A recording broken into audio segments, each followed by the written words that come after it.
বাজার দেখে ভেবে ফেলেছেন হয়তোবা যে মেহমান আসবে, কিন্তু আসলে এমনটা কিছুই না। কারণ প্রতি সপ্তাহে আমার বাজার করতে হয়।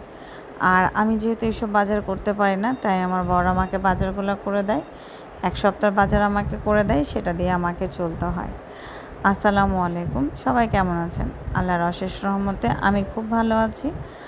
আর আজকে শুক্রবার, বাজারটা আমার শুক্রবারেই করা হয়, কারণ তার সময় হয় না। তাছাড়া শুধু শুক্রবারটাই তার বন্ধের দিন, এই জন্য শুক্রবারে বাজার করে।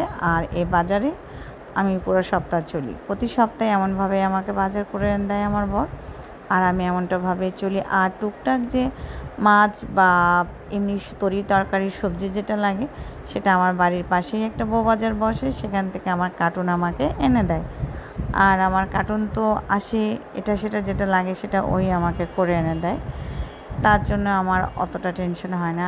আর যেহেতু অনেক কাজ ছিল শুক্রবার, আম্মা বলল দেখি সর, তাই আমার আম্মা আমাকে এগুলো সব পরিষ্কার করে দিচ্ছিল। কারণ অতগুলো মাছ আমি একা একা করতে গেলে, রান্না করব, মাছ এগুলো পরিষ্কার করব, আবার কাপড় ওয়াশিং মেশিনে আছে, সেটা ওয়াশ হয়ে গেলে তাকে আবার শুকাতে দেওয়া, অনেক প্যারার ভিতরে পড়ে যাব। তাই যাই হোক, আম্মা একটু আমাকে সহযোগিতা করছিল।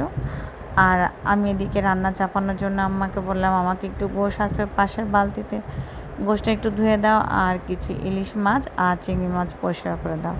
তো গোটা ইলিশ মাছও নিয়ে এসছে আমার বর, সেটা আমি ফ্রিজে রেখে দেবো। আর যেটা কাটা ইলিশ মাছ, সেটা ভাজার জন্য পরিষ্কার করে নিয়ে যাব।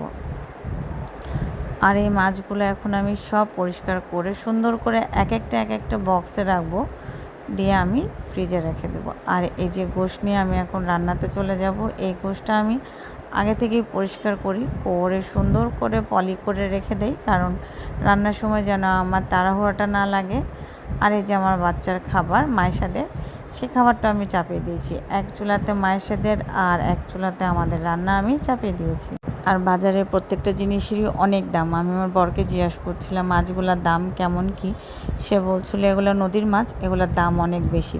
আর ইলিশ মাছটা তো দেখেই আমার জান ভরে গেছে, অনেক বড় মাছ ছিল। আর মাছের ডিমও ছিল। আমার ডিমওয়ালা মাছ খেতে খুব মজা লাগে। প্রত্যেকটা জিনিসের দাম বেশি, তারপরও সে আমার পছন্দের দিকে খেয়াল রেখে মাছগুলো নিয়ে এসছে, কারণ আমার ইলিশ মাছটা খুব পছন্দ। সে নিয়ে এসছে, কিন্তু আমি বেশি আবার খেতে পাই না, আমার গ্যাসে প্রবলেম করে, তার জন্য। যাই হোক, তারপরও মাছ বলে কথা, তারপর আবার জাতীয় মাছ খেতে তো হবেই। তাই আমি সব কিছু রেডি করে ফেললাম, মাছটা ভাজার প্রসেসিংয়েও চলে গেলাম।